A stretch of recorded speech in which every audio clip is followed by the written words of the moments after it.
사랑하는 성도 여러분, 평안하십니까? 네. 여러분 집에는 신발이 몇 켤레나 있습니까? 모르겠어요. 신발장이 부족하진 않습니까? 여기 신발장이 좁다 하시는 분도 계실 거고, 또 요즘에 어제도 아파트 한 군데 갔더니 신발장이 잘 돼 있더라고요. 그런데 인류 역사상 신발을 가장 사랑한 여인이 있습니다. 여러분들 딱 얘기만 하면 아실 텐데, 필리핀의 독재자 마르코스의 아내 이멜다, 기억나시죠? 저희 때는 뉴스에 많이 나왔잖아요. 이멜다. 그분이 신발이 3,000켤레가 넘게 있었답니다. 이 독재 타도가 되고 나서 그 대통령궁에 저 밑에 지하에 내려가니까 이멜다의 신발이 3,000켤레가 넘게 발견이 된 거죠. 그냥 하루에 한 켤레씩만 신어도 8년이 넘는 양이 거기에 있었다는 겁니다. 그녀에게, 이멜다에게 구두는 부와 권력, 자존심을 상징하는 그런 거였습니다. 사실 우리에게도 남들에게 보이고 싶은 나만의 화려한 신발이 있습니다. 내가 왕년에 말이야 이렇게 하는 경력의 신발, 이 분야에서 내가 최고지 하는 자존심의 신발, 내 자식은 이 정도는 해야지 하는 그런 욕망의 신발. 그런데 오늘 본문은 그 신발을, 그것도 세상에서 가장 황량한 폐허 한복판에서 벗어 던지라, 이렇게 말씀하고 있습니다. 오늘의 가장 키포인트는 그 신발을 벗어 던져라. 우리가 어디 궁전에 들어가서 신발을 벗는 게 아니고 가장 황량한 그런 광야에서, 호렙에서 그 신발을 내던지는 거죠. 모세는 40년 동안 하루도 빠짐없이 양의 뒷공무니만 졸졸 따라다녔습니다. 한때는 왕자였는데 이제는 살인자가 돼서, 도망자가 돼서 이 미디안 광야의 양치기로 바뀌었습니다. 그런데 그 소유도 자기 게 아니라 장인 이드로의 양을 대신 쳐주는 그런 처지였습니다. 여러분이 한번 모세가 되어보세요. 내가 왕궁에서 먹던 밥이 몇 년인데 이제 여기 와서 이렇게 초라하게 지내는구나. 아마 그냥 다운이 돼도 그냥 우리 정도가 아니라 완전 인생을 포기하는 정도였지 않을까. 그렇게 하루하루 양떼를 지키면서 양떼 뒷공무니만 졸졸 쫓아다니면서 그렇게 40년을 보낸 거죠. 자, 그러던 중에 하나님의 산 호렙에 도착합니다. 이 호렙의 의미가 바로 폐허, 메마른 흙더미, 버려진 황무지였습니다. 그럼 하나님께서 왜 이 호렙으로 모세를 이끌고 왔을까? 모세의 인생이 바로 지금 그렇다는 겁니다. 폐허고 다 무너진 황무지라는 거죠. 그런데 하나님은요, 그곳에서 모세를 부릅니다. 여러분, 이게 하나님의 방식인 거죠. 왕궁에 있을 때 부르는 게 아니고, 내가 잘 나갔을 때 부르는 게 아니고, 내가 부도나고 내 삶이 정말 바닥으로 떨어졌을 때 하나님께서 다 불러주시는 거예요. 아마 여러분 중, 여기 계신 분들 중에도 많은 분들이 잘 나갈 때 예수님 믿는 분보다 내가 힘들 때, 어려울 때, 부도가 났을 때 하나님께서 불러서 이 자리에 이끌어 주신 줄로 압니다. 그러니까 하나님이 그런 방식으로 모세를 부르고 있는 거죠. 만약에 모세를 애굽 왕자 시절 최고의 학문에 펄펄 끓는 혈기 있을 때 그를 불렀으면 어땠을까? 우리 생각에는요, 그때가 나을 거라고 생각을 해요. 그래도 내가 좀 힘이 있을 때 불러주시면 교회에서 더 많이 섬기고 더 헌금도 많이 하고 내가 뭔가 할 수 있을 텐데, 우리는 그렇게 생각하면서 모세도 좀 그때 부르셨으면 더 잘할 수 있었을 거라 그렇게 생각했을지도 모릅니다. 그런데 누가 봐도 골든타임을 놓친, 머리가 다 새고 인생의 내리막에 접어든 모세를 이 땅에 험악한 곳, 폐허가 된 곳에서 부르시고 있는 거죠. 모세는 속으로 이랬을 겁니다. 40년 전에 부르셨으면 제가 뭐라도 했을 텐데 하필 이제 와서 부르시니까 저는 끝난 사람입니다. 저는 이제 끝났어요. 하나님은 왕성할 때가 아니라 힘이 다 빠진 자리에서 그분의 일을 시작하신다. 자, 그러면서 모세가 폐허 한가운데서 기이한 광경을 보게 되는데 떨기나무에 불이 붙었는데 나무가 타지 않고 있습니다. 여러분, 떨기나무는요 세상에서 가장 보잘것없는 마른 가시덤불 같은 거예요. 여러분도 아시잖아요. 뭐 땔감으로 써도 그냥 불에 그냥 사라져 버리잖아요.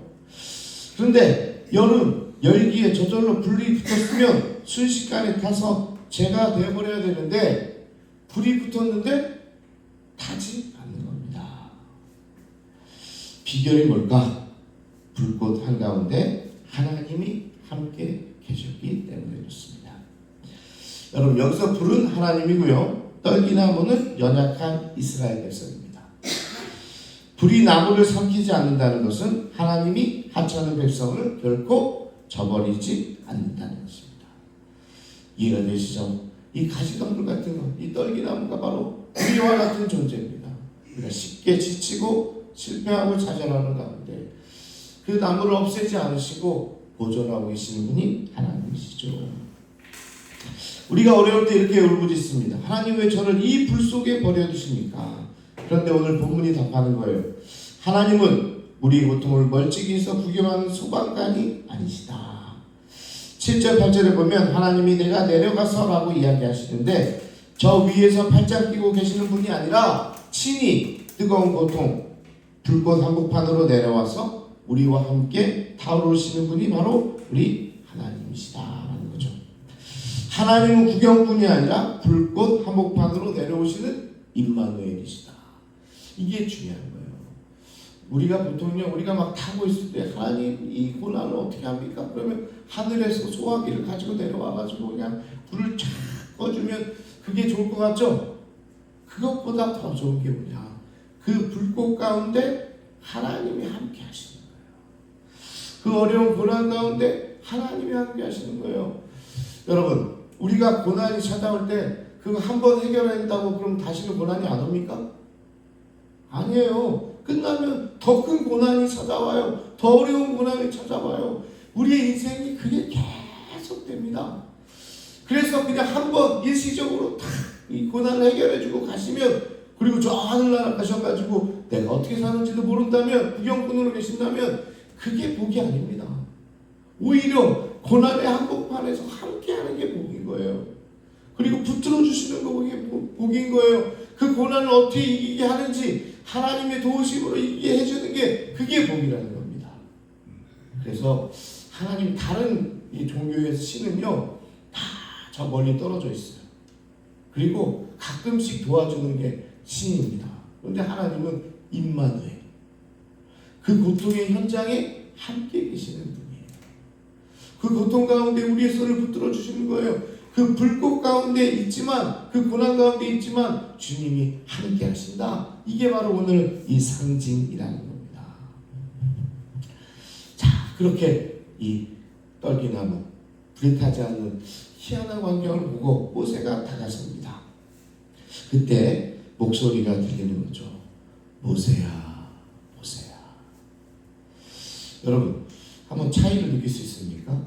모세야, 이거 모세야, 모세야. 뭐가 틀려요? 똑같아요?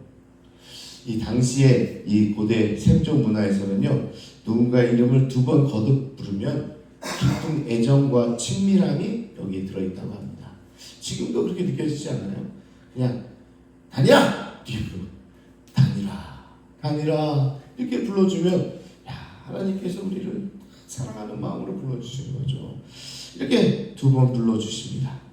그리고 40년을 실패자여 도망자로 숨어 살며 이제 자기 이름을 누가 불러주는 일 없이 잊혀져가며 살고 있는 모세에게 하나님이 세상에서 가장 따뜻하고 다정한 음성으로 그를 불러주시고 말씀해 주시는 거죠. 이때 모세는 40년의 서름이 다 녹아져 버리는 겁니다. 하나님께서 불러주신 하루 자체, 나를 잊지 않으셨구나, 나를 내버려 두지 않으셨구나, 나의 이름을 두 번씩 불러주시면서 나와 함께 하시는 거죠. 그러면서 5절에서 명령하십니다. 이리로 가까이 오지 말고 내가 선 곳은 거룩한 땅이니 내 발에서 신을 벗으라.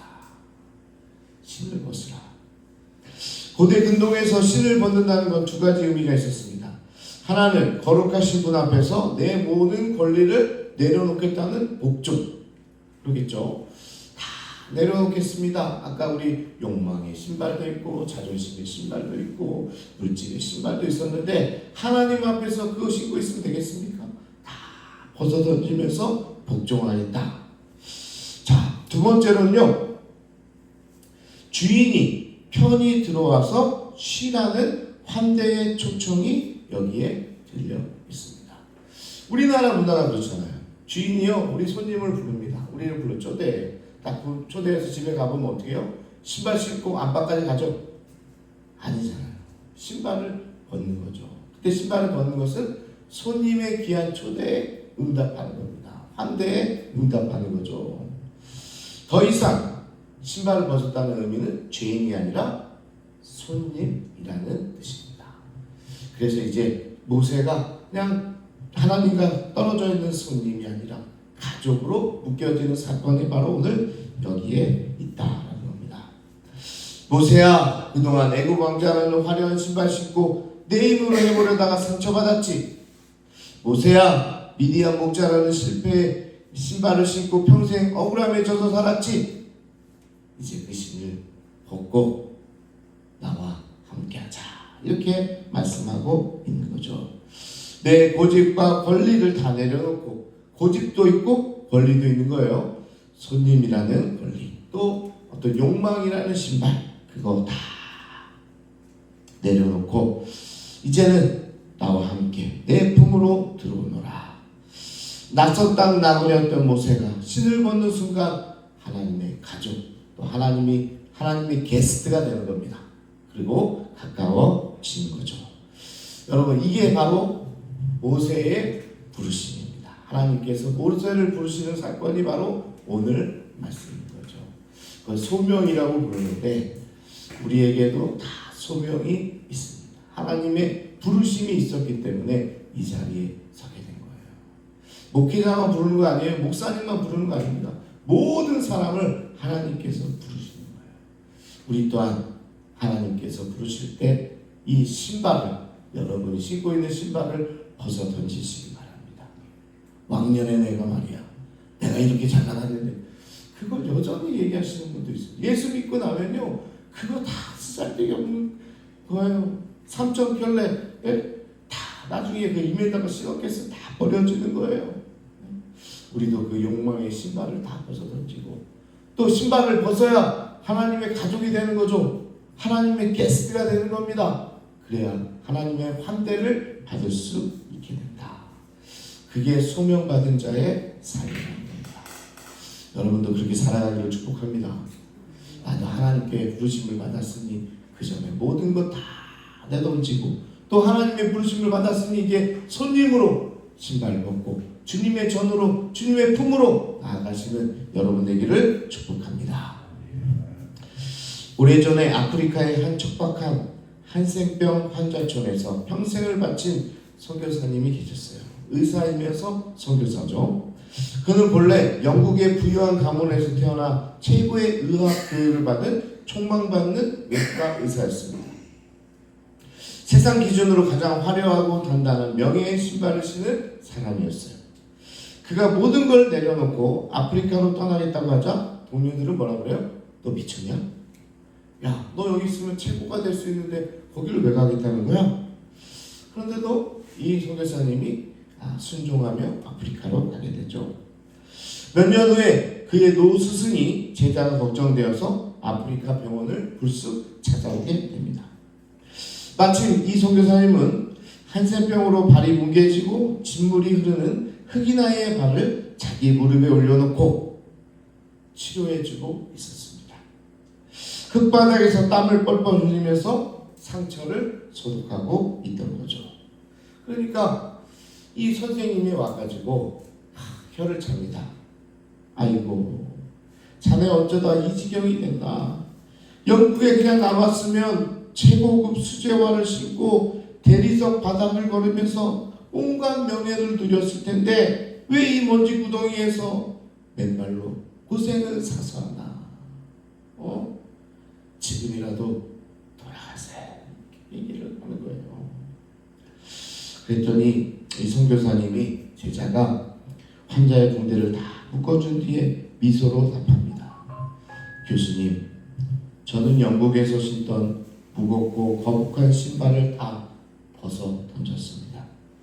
그리고 매일 아침 주님 앞에 맨발로 섭니다.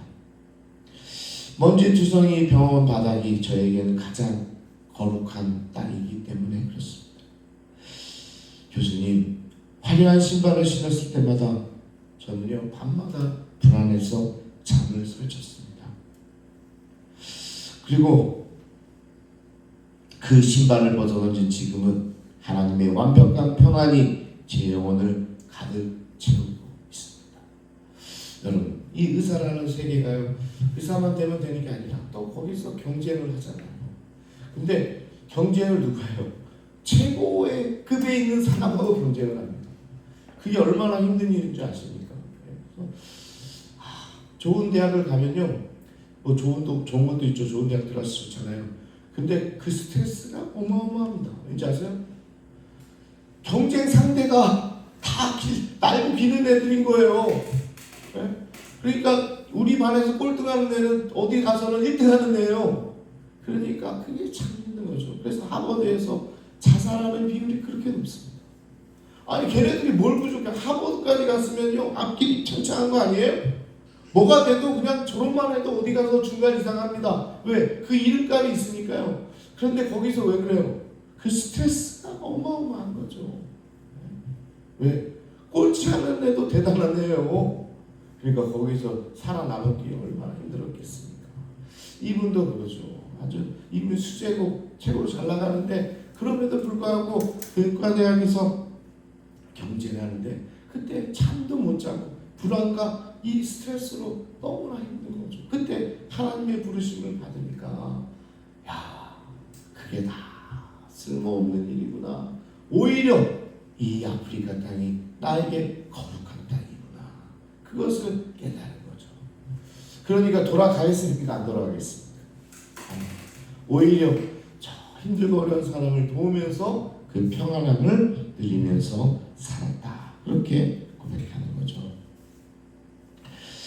오히려 그가 벗어던진 화려한 신발은 아프리카 흙더미에 묻혔지만 그 맨발의 순종은 수천 명의 환자를 절망에서 건져 올려낸 생명의 통로가 됐고 오히려 그곳에서 평안을 누리게 됐다는 겁니다. 사랑하는 여러분, 모두 하나님 앞에 제대로 서기 원한다면 내가 자랑하며 움켜졌던 자존심의 신발, 고집의 신발 이 새벽 예배 자리에 벗어놓고 가시기를 바랍니다. 맨발로 가세요. 오늘 보겠습니다. 맨발로 가시는지. 어떤 분은 교회 와가지고 하나님 나의 모든 욕망과 자존심 다 내려놓습니다. 좋았어. 거기까지 너무 좋았어요. 근데 가기 전에 아유 제가 목사님 어떻게 다 두고 갑니까? 내가 좀 다시 또 챙겨가지고 갈게요. 집에 갈 때 또 가져가. 여기 기도하면서 걱정거리 다 내려놨는데 집에 가면서 걱정거리 또 품고 가. 그러면서 교회 딱 나가면서 아휴 어떻게 하나. 교회 왔으면 다 내던져 두세요. 제가 치울 테니까 신발만 놓고 그냥 맨발로 가세요. 영적으로 여러분 다 던지고 가세요. 자녀 걱정도 던지고 가세요. 남편 걱정도 던지고 가세요. 물질의 걱정도 던지고 가세요. 미래 걱정도 던지고 가세요.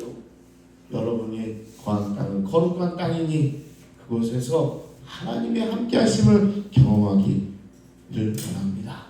그래서 오늘 하나님의 임재를 경험하고 거룩한 땅에서 주님과 함께 승리의 삶을 살아가기를 축복합니다. 오늘 기도가 끝나면 제가 볼 거예요. 이따가 나중에 볼 텐데 여러분의 신발 여기 뭐 놓고 갔는지 다 보고 제가 다 치워드릴 테니까 가감에 오늘 기도하면서 다 자존심의 신발, 걱정의 신발, 두려움의 신발 다 내려놓고 다 세상에 가서 거룩한 땅에서 주님만 찬양하며 살아가는 여러분 되시기 바랍니다. 이 시간 우리 주여 한번 부르시고 내가 지금 신고 있는 신발 다 던지기 원합니다 하는 마음으로 우리 함께 기도하겠습니다. 주여